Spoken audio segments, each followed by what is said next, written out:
Spoštovane gledalke, cenjeni gledalci, lepo pozdravljeni, to je oddaja V Mariboru si. V prvem delu se bomo nekoliko posvetili kulturi oziroma kulturnim ustanovam v tem delu Slovenije. V drugem delu pa bomo govorili o čarobnem decembru oziroma decembrskih prireditvah v Mariboru, pač tiste, ki so jih pripravili. Gosta prvega dela pa sta Katarina Klančnik-Kocutar, direktorica Lutkovnega gledališča Maribor, lep pozdrav. Pozdravljeni. In pa Aleksander Lorenčič, direktor Pokrajinskega muzeja Ptuj-Ormož. Lep pozdrav. Tudi vam lep pozdrav. Nova vlada, financiranje, ste zadovoljni, je kaj minusa, kaj plusa, ker ponavadi vedno moramo to vprašati. Zaenkrat poteka financiranje tako kot običajno, tako da ni nekih na srečo ne minusov, pa tudi nekakšnih plusov. Kaj pri vam kaže? Kar se tiče financiranja strani države oziroma ministrstva, poteka nemoteno. Še vedno pa imamo težave, kar zadeva financiranje strani soustanoviteljev. Mogoče samo, da razjasnimo, zakaj delno občine, gledalcem, ki ne vedo, zakaj recimo obojne? V našem primeru, torej Pokrajinski muzej Ptuj-Ormož je pooblaščeni muzej, to pomeni, da je soustanoviteljica lokalna skupnost. Smo pa večinsko financirani strani države. V našem primeru je tudi država lastnica grajskega kompleksa.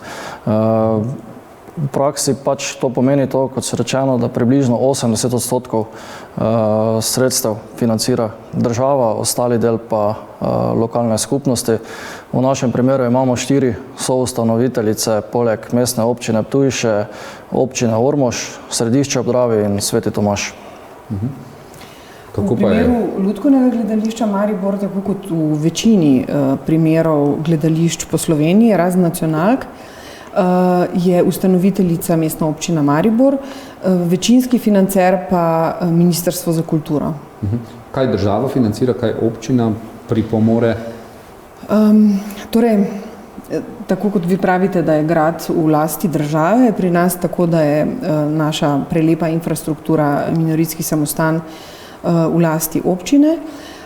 Tako da občina pravzaprav poskrbi za del financiranja. Za vzdrževanje tudi? Tudi, pa delno za programe, delno za nekatere zaposlene. Tako da je neka kombinacija financiranja. Vendar ostaja zaenkrat tako, da je glavninski financer država, nekaj seveda tudi lastnega prihodka. Pri vas bi bilo boljše občine ali država ali kako? Ne, kot rečeno, jaz mislim, da je... Kateri del, kaj pokrive država, kaj pa občine? Država, kot rečeno, 80% delež pokriva. To pomeni praktično vse zaposlitve. V našem primeru to pomeni 29 zaposlitev. 4 zaposlitve so financirane strani lokalnih skupnosti, 3 v enoti Ormož muzeja in 1 zaposlitev je financirana strani mestne občine Ptuj v okviru ptujskega dela muzeja. Mi imamo, vsaj praksa tako kaže, zadnja leta predvsem težave, kar zadeva financiranje soustanoviteljev. O tem smo v letošnji oddaji na začetku leta že govorili. Žal se ni nič spremenilo, veliko je bilo pogovorov, veliko aktivnosti. Tisti, ki ne povejo, torej določene občine ne želijo več plačevati svojega deleža. V našem primeru je občina Središče ob Dravi z novim letom prenehala financirati svoj delež. Njihov občinski svet je tudi sprejel sklep, da izstopajo iz soustanoviteljstva muzeja.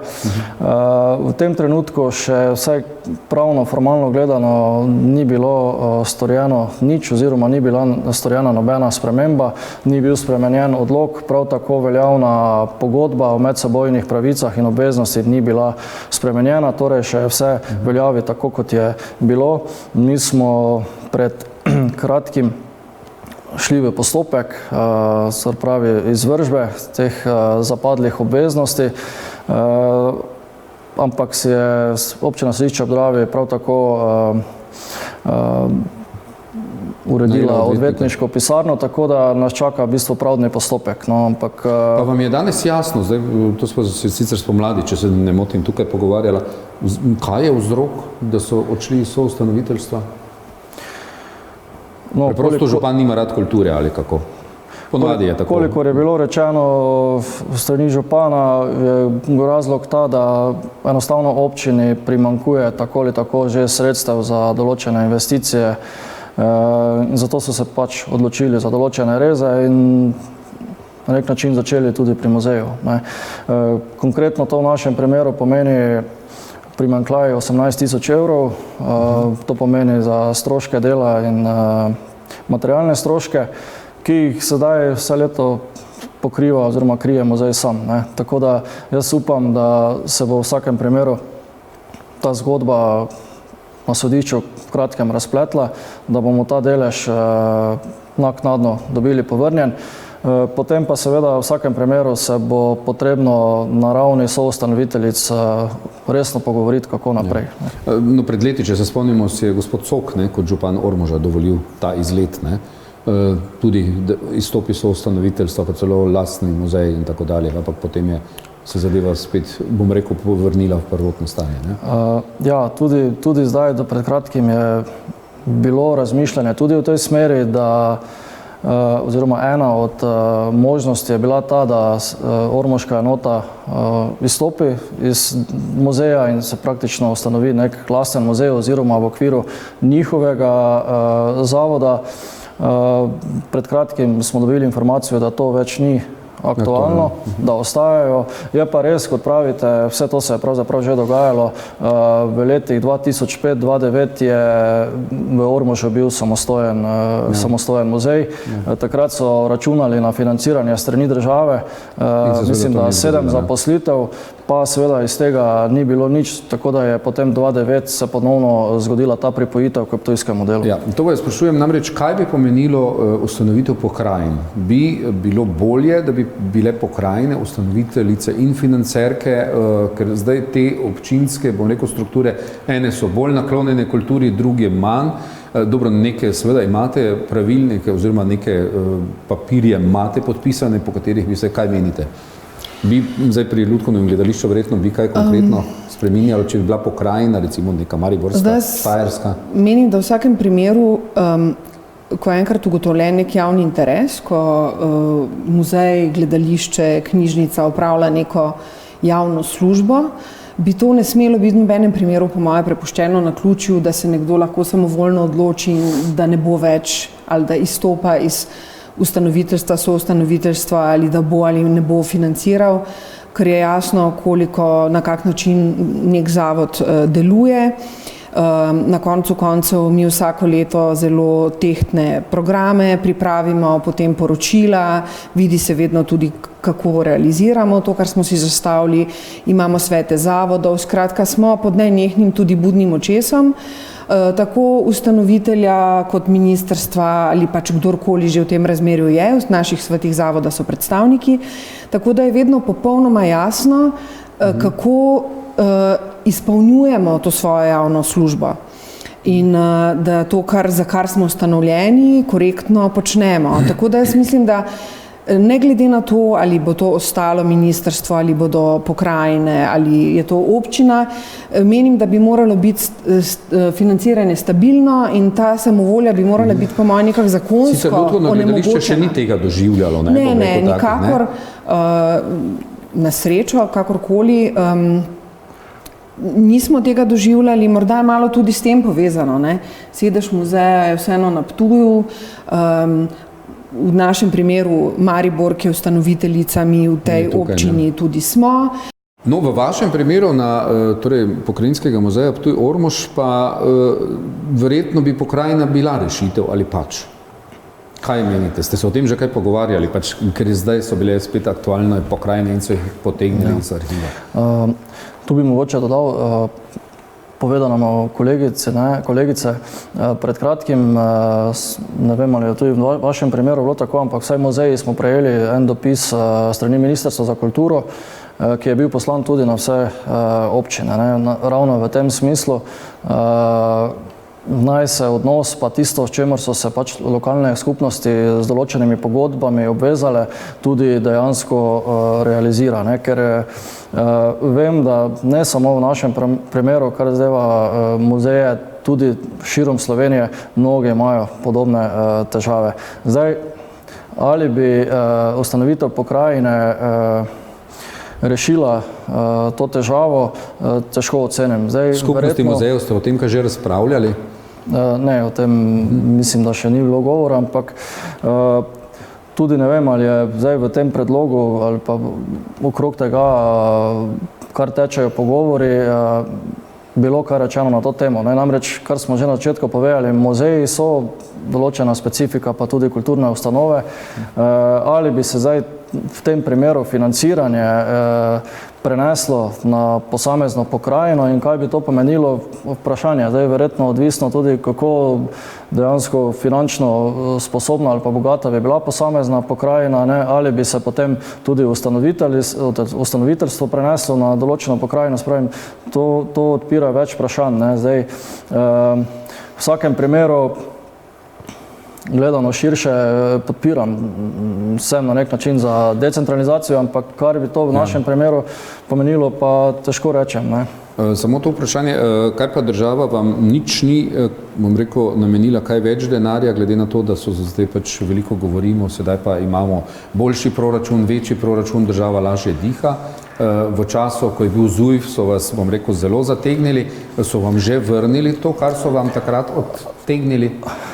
V bistvu na tem področju, kar lahko rečem, ravno danes mislim, da Državni zbor razpravlja oziroma sprejema popularno rečeno kulturni evro. Zdaj z tega naslova, kar se govori in kar se obljublja, bi naj prišla določena sredstva v obdobju 2021-2027, mislim, da dobrih 122 milijonov. Če ga zdaj bodo spet kam drugam namenili, ne? Ja, zdaj, kako se bo seveda ta vsota delila, je seveda drugo vprašanje. Dejstvo je, da je potreb ogromno. Že samo v naši okolici, pa v našem primeru je pravzaprav kulturna dediščina tako bogata in zahteva toliko sredstev, da že če v naš okoliš namenijo pravzaprav... Vam so že dali kaj več ali ne? Še ne. Kolikor vem, večini gledališč niso vrnili tega, kar je bilo v času varčevanja odtegnjeno.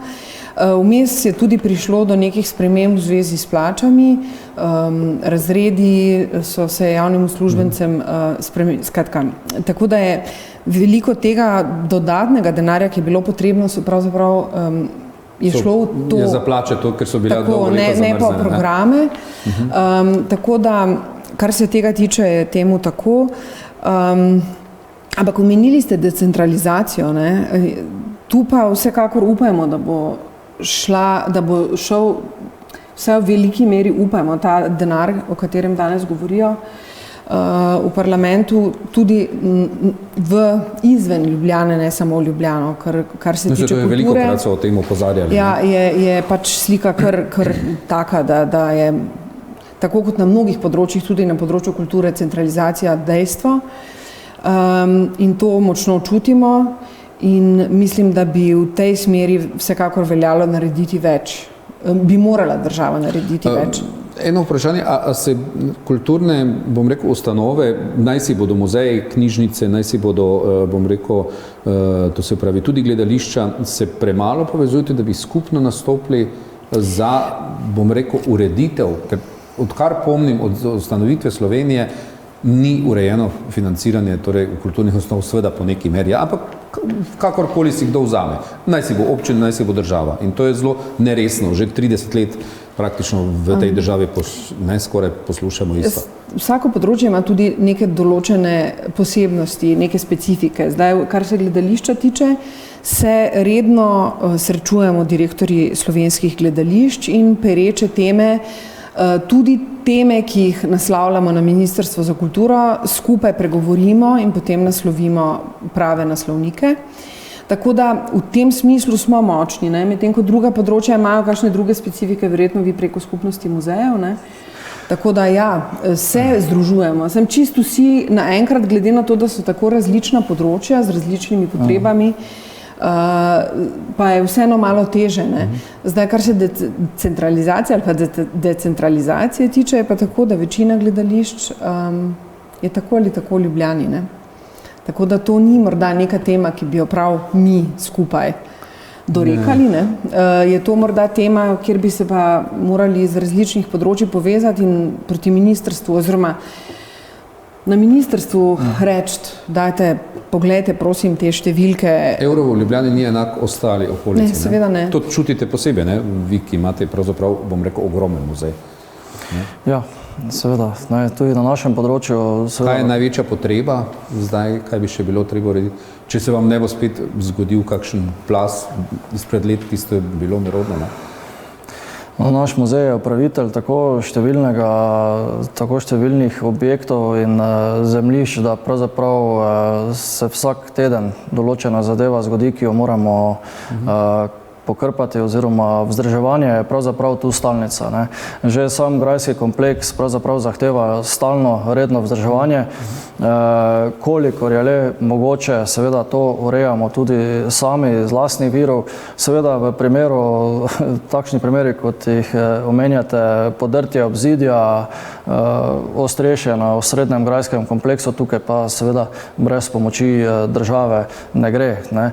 Tako da mi v zadnjih letih, pa tudi seveda že prej osrednji poudarek dajemo vsekakor osrednjemu grajskemu kompleksu in grajskemu obzidju in vsem tem najnujnejšim zadevam. V okviru grajskega kompleksa je pa seveda še veliko drugih objektov. Naprimer, izpostavil bi samo žitnico, nekdanjo žitnico, ogromen kompleks, ki je seveda izjemen potencial, ampak za sanacijo in za neko vzpostavitev, neko novo življenje bo pa potrebno po moji oceni oziroma po naših več milijonov. Ne. Že imamo nekaj minut, pa ravno konec leta, kaj je letos zaznamovalo Lutkovno gledališče Maribor, s čim se lahko pohvalite, na kaj posebej opozarjate mogoče? Veseli smo, da smo to, kar smo načrtovali, se pravi 6 premier izvedli, da so nam lepo uspele, da smo dobili tudi dobre odzive tako kritikov kot občinstva. Viroze vas niso zdesetkale, ki so zdaj popularne? Trkam. Upam, da nas pustijo pri miru, ker december je za gledališče kar udaren mesec, zelo veliko je povpraševanja, veliko predstav je na programu.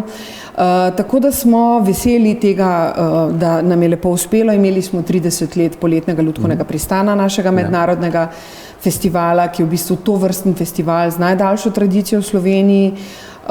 Imeli smo enkrat medgeneracijski projekt z starostniki in otroki iz Doma Danice Vogrinec in osnovne šole Toneta Čufarja z eno francosko in eno nemško umetnico, 3-tedenski, ki je izjemno lepo uspel. Neke take fine stvari so se nam med letom dogajale, ki bomo jih ohranili v res lepem spominu, tako da moram reči, da smo veseli s tem letom. Prostori so še vedno funkcionalni ali bi še bilo kaj treba? Čakamo še na zadnjo fazo, to je Vojašniški trg 3, to je ta majhna hiška med Cerkvijo Minoritsko in med Tržnico ob nedokončani oziroma nezasuti arheološki jami. To pa se obeta v prihodnjem letu, ta zaključek. Ravno danes smo imeli en sestanek z arhitekti in z projektno pisarno, tako da upamo, da bo šlo vse po načrtih, da se ta naš kompleks prihodnje leto v glavnem zaokroži. S čim se pokrajinsko-ormoški, torej Ptujsko-ormoški pokrajinski muzej lahko pohvali? Zagotovo je letos bil poudarek na obeležitvi visoke obletnice mesta, torej 1950. obletnice Ptuja v prve pisne omembe v antičnih virih. Je ta obletnica povečala obisk, ker mi se zdi, da reklama je bila zelo dobra vse posod? Ja, jaz mislim, da glede na to, da se leto bliža koncu, da bo vsekakor ta obeležitev dobila pozitivno oceno z več vidikov. Posebej me pa veseli, glede na to, da ptujska arheologija zadnja leta ne polni časopisov pa naslovnic, novic v neki pozitivni luči zaradi znane tematike. Ampak ta jih je, kar precej. Zaradi znane tematike, ampak letos nam je resnično uspelo praktično v vseh možnih razstaviščih širom mesta postaviti na ogled tudi arheološko razstavo od dominikanskega samostana Salona umetnosti. Danes smo odprli razstavo v galeriji Magistrat na mestni občini, v petek pa na Ptujskem gradu v konjušnici in prostorih Sodnega stolpa osrednjo arheološko razstavo Osrčje Petovione. Mogoče bi še izpostavil muzejski zbornik, ki je letos prav tako posvečen tej obletnici. Zdi se mi, da 16 prispevki, tudi številnimi tujimi strokovnjaki z inštitutov, fakultet in tako naprej, vsekakor velika dodana vrednost. Poleg tega pa seveda smo izvedli še ves ostali program ostalih oddelkov, likovno-galerijske dejavnosti in tako naprej. Tako da vsekakor veliko naporno, ampak mislim, da uspešno leto. Samo na kratko, kaj si želite za, bom rekel, prihodnje leto? Verjetno kaj več denarja, vsekakor? Več denarja ni nikoli odveč. Bi ga znali res pametno uporabiti za bogatejše programe. Pa, kot sem že prej omenila, zaključek, to hiško z vsem pripadajočimi funkcijami, če bi se zgodila, bi bilo res izjemno fino. Tako da želimo si, da nam programi, ki smo si jih zastavili, uspejo, da jih uspemo izvesti tako, kot smo si zamislili, da bo občinstvo zadovoljno, da bomo razvijali lutkovno umetnost, da bomo skratka zadovoljili tudi pričakovanja in želje naših obiskovalcev. Tih je koliko približno na leto? Zdaj ste me pa dobili. Dobro, tisoče in tisoče, zelo lepe številke. Že naše lutkovne predstave, potem pa še vsi dodatni dogodki v naši hiši, ki jih je tudi vedno več. Skratka, velike številke so to. Se že spominjate nazaj, ko ste v prvem nadstropju nad Rotovško knjižnico domovali, verjetno si kaj takega ne bi mogli privoščiti, ne? Zdaj podobno, bom rekel, bitko bije prav knjižnica. Kaj si še vi želite? V prvi vrsti to, da se uredijo razmerje oziroma da se konča ta agonija glede financiranja strani soustanoviteljic. Kot drugo pa predvsem to, da nam uspe urediti kakšno večjo zadevo v okviru grajskega kompleksa in da se zadeva glede ptujske arheologije, glede razstavišča, delovnih in depojskih prostorov premakne ne za en korak, ampak za več naprej v pozitivno smer. Verjetno že skrajni čas, ne? Ja. Dobro, hvala lepa obema, mi pa smo na vrsti, torej na vrsti so oglasi, potem pa o čarobnem decembru.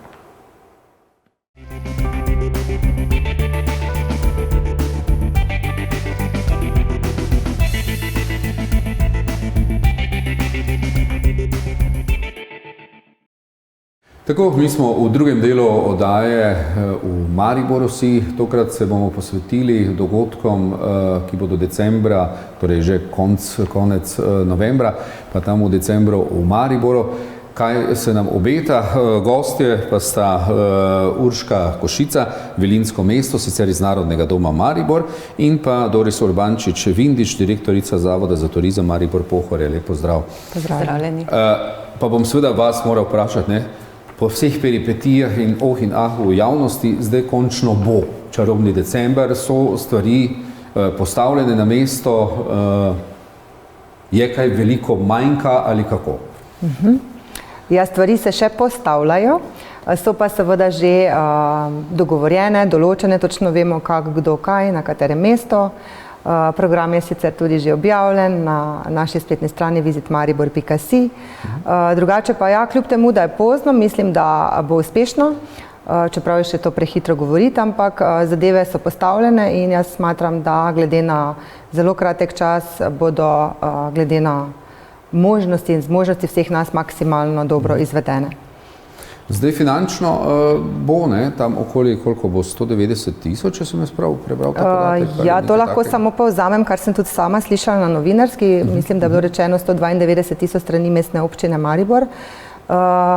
Strani Zavoda za turizem Maribor Pohorje pa imamo planiranih 39 000 evrov, od tega predvsem za dogodka, ki sta vezana na naš del, pomeni Zavod za turizem Maribor Pohorje skrbi za prižig lučk, 29. novembra, letos tudi na novo Miklavževanje, torej prihod Miklavža s posebnim avtomobilčkom strani Marproma.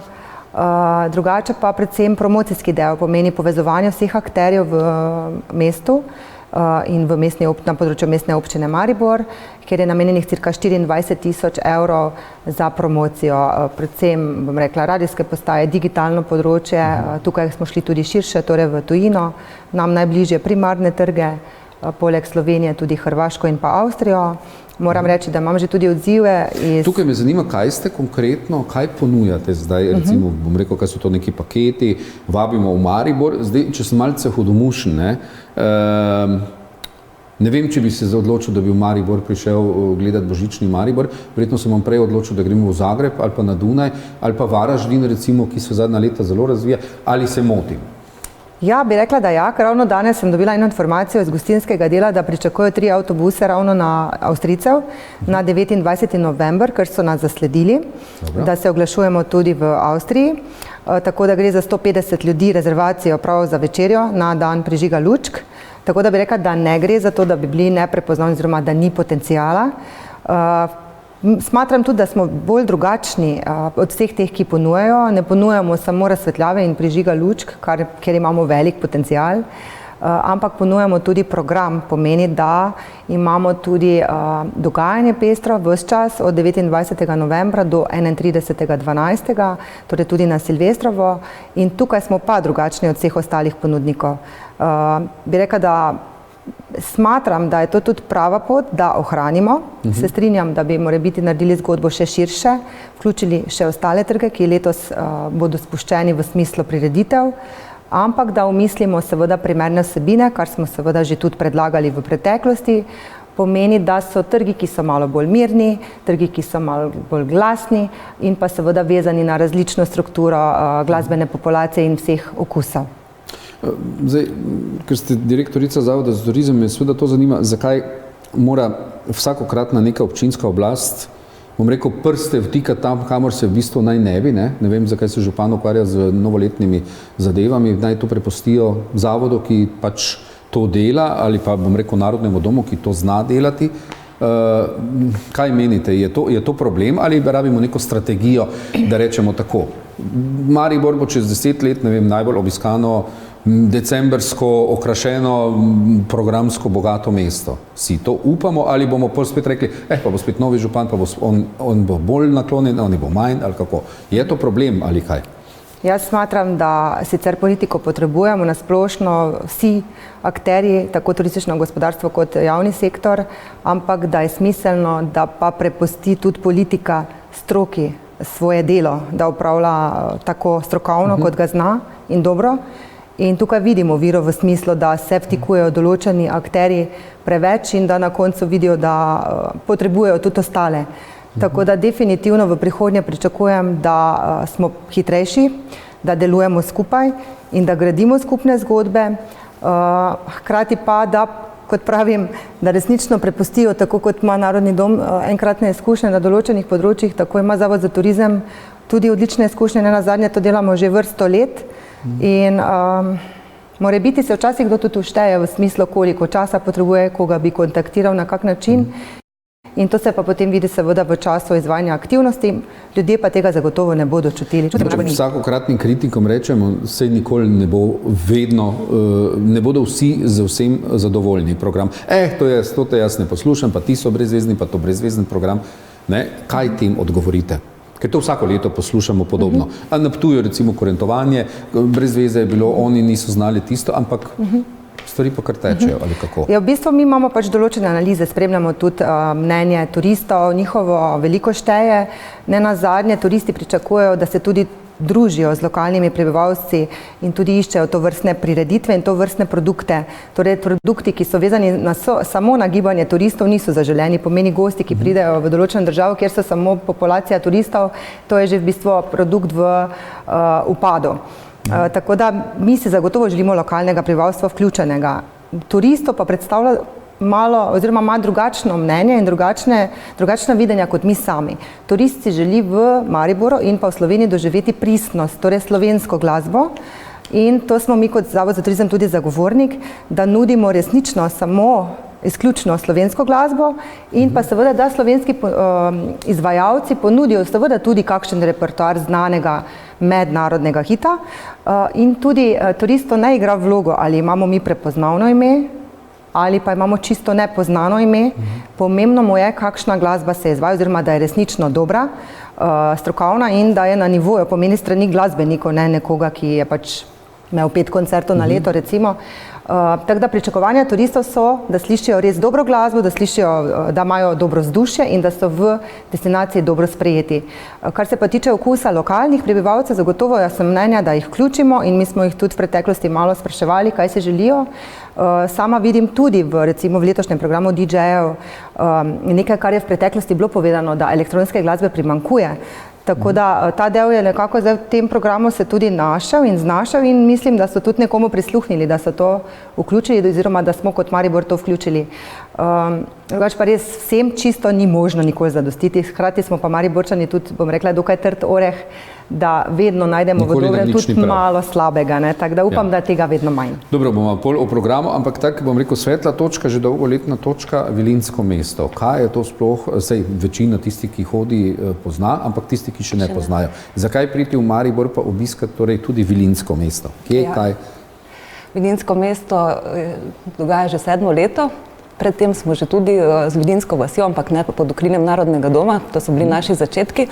Vilinsko mesto v bistvu festival ustvarjanja, druženja svetlobe, to v grobem, je pa en taki, za tiste, ki poznajo pa poletni art camp v mestnem parku, taka zimska edicija tega, torej veliko delavnic, ustvarjanja, prenosa znanj, rokovanja z orodji, kar se tiče delavnic, to je vse na toplem Vitrinskem dvoru, potem kulturna ponudba oziroma izobraževanje skozi oder, gledališke predstave za otroke, lutkovne predstave, pravljične dogodivščine in pa butični koncerti slovenskih izvajalcev. Ne vem, letos gostimo Mefa, gostimo Edno prekmursko zasedbo, duo Zebra Leonarda, tako kot je Doris povedala, so privlačni ne samo za Mariborčane, ampak tudi turiste, ki zaidejo k nam na dogodke, so zelo veseli, da ujamejo ta slovenski bit, ritem. Potem Vitrinski dvor ponuja še, ker pač so ti prostori na razpolago in se prelevijo v Vilinsko mesto, Vilinski dvor z prazničnim okrasjem, pa lahko se otroci pogrejo in so na toplem. Še likovne ustvarjalnice, plesne delavnice, v glavnem mnogo tega, vse je brezplačno, tako to posebej poudarjamo in tudi se čudijo turisti, ki prihajajo, da so v bistvu take stvari brezplačne, ker lahko odnesejo spominke, izdelke, to, da se naučijo nekaj novega.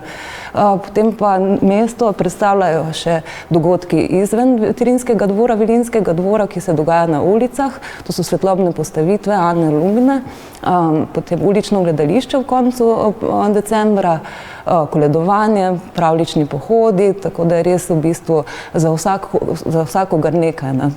Zdaj program najdemo vilinskomesto.si, ne? Vitrinski-dvor.si pa Narodni dom ndm.si. Kaj se še nam obeta v Vilinskem mestu? Mogoče nekaj z programa lahko? Kot sem rekla, začnemo na prižig mesta, torej 29. novembra ob 18. uri. Letos je naša tema Vilinskega dvora oziroma sploh programa Bela omela. To bomo videli potem na dvorišču, kako smo si zamislili scensko okrasitev in je potem tudi navezava otvoritve na to Vilinski poljub pod Belo omelo. Tako da smo veliko lupčkali, letos in objemali. Predvsem je program v bistvu namenjen interaktiven, tako da obiskovalci res sodelujejo, so aktivni, se vključujejo v dejavnosti in ne pridejo samo in pasivno opazujejo. Potem v prvem vikendu so že kar na sporedu animirani filmi in pa festival Animation, ki ga gostimo v sklopu Vilinskega dvora. Tam gostimo tudi Inervidovo dobrodelno dvorišče, pa miklavževanje Zavoda 13, potem so tudi Vagantova potopisna predavanja, Živa knjižnica MKC-ja, to so naši partnerji, pa potem medkulturno druženje. ob petkih pa sobotah so potem glavnina dogajanja delavnic popoldne in pa čez dan soboto, dopoldne in popoldne. Od 26. pa do 28. se pa v počitniškem času pa so strnjeni dogodki, torej plesne delavnice, dopoldan delavnice ustvarjanja, popoldan praznični sprehodi in pa koncerti, zaključimo s koncertom Patetika in pa Vilinski dvor zapre svoje duri v bistvu z odhodom slovesom Dedka Mraza, tudi v sodelovanju z Zvezo prijateljev mladine, in pa čisto sklepni del je pa potem Iskrenje, ki se bo zgodil na Maistrovem trgu, tako kot tam, kjer bojo potekale tudi letos predstave uličnega gledališča. Torej, za družine je to odlično. Kaj pa sicer bomo videli? Torej, zdaj moramo povedati, drsališče bo eno oziroma celo dve, če sem jaz prav razumel. Tako. Na Trgu Svobode bi naj bilo prvo drsališče, to bo v samem centru mesta, v središču, to je tudi zelo dobra ponudba in dopolnitev hotelirstvo, in pa pod Pohorjem. Takšno informacijo imamo na Snežnem stadionu in tudi tukaj bo odlično pasalo v pakete, produkte smučarskih paketov ali zimskih paketov, ki jih ponujajo hotelirji pod ali na Pohorju, in potem še kombinacija poleg smučanja drsanje. Tako da smatram, da je res prava odločitev. Pozdravljam tudi to idejo vseh tistih, ki so se pod Pohorjem v bistvu združili in bodo to stvar ponudili do, kolikor vem, nekje malce pred Zlato lisico se potem drsališče pod Pohorjem umakne, v središču mesta pa ostane do 29. februarja. Drugače pa, kot pravim, naša vloga je... Koncerti na Trgu Svobode?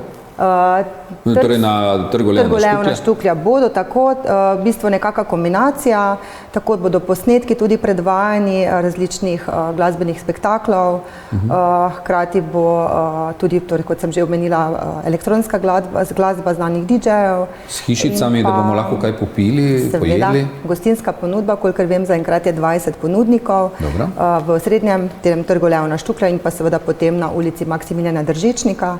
Hkrati bojo pa potem tudi highlighti znanih glasbenikov, kot je recimo Nina Pušler, Čale Sale, Crvena jabuka, Gadi, Maf, in pa v času seveda za Silvestrovo so recimo Grovokado in Bigfoot Mama. Torej na samo Silvestrovo. Tako. Raket ne bo, ne? Pa ognjemeta tega nimamo, ne? Živali bodo sicer vesele, zdaj eni bodo jezni, eni ne. Jaz pravim, hvala Bogu, da ni.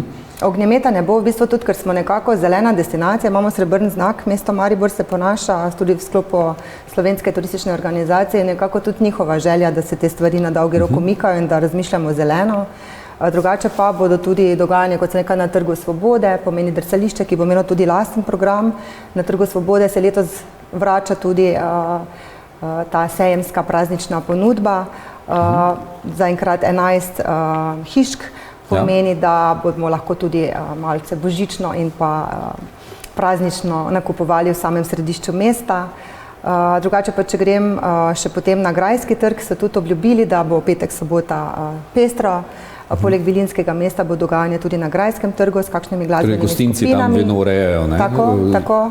Tudi gostinci so se odzvali in pa Poštna ulica, ki se bo pa nekako letos fokusirala predvsem na delovnik. Pomeni, da bo glasba predvsem ob delovnikih, večernih terminih, tako da potem nekako pridemo do tega skupka, da resnično program uspeva, da smo tudi nekako določili ure izvajanja, da se ne pokrivajo, da bo lahko pač tako Mariborčani kot turisti. Mene pa kot turista samo zanima, če imam kaj za doživeti v Mariboru. Ni mi važno, kdo organizira, na kak način, kako ste se prej ali niste dorekli, ali sprli, ali prepirali.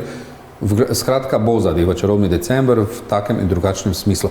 Bomo rekli, decembra ne bo dolgočasno v Mariboru. Ne bo dolgočasno, nismo se sprli, se tudi ne bomo in tega ne bo čutil nihče, ker smo lokalci oziroma Mariborčani izredno prijazni, nasmejani in zelo v bistvu naklonjeni turistom in zato se tudi vedno znova vračajo. Hvala lepa obema vam, seveda, spoštovane gledalke, cenjeni gledalci, seveda idite, obiščite prireditve, ki bodo od 29.11. Pa tja seveda do novega leta in še kaj dlje. Hvala lepa za pozornost in seveda nasvidenje tudi prihodnji teden.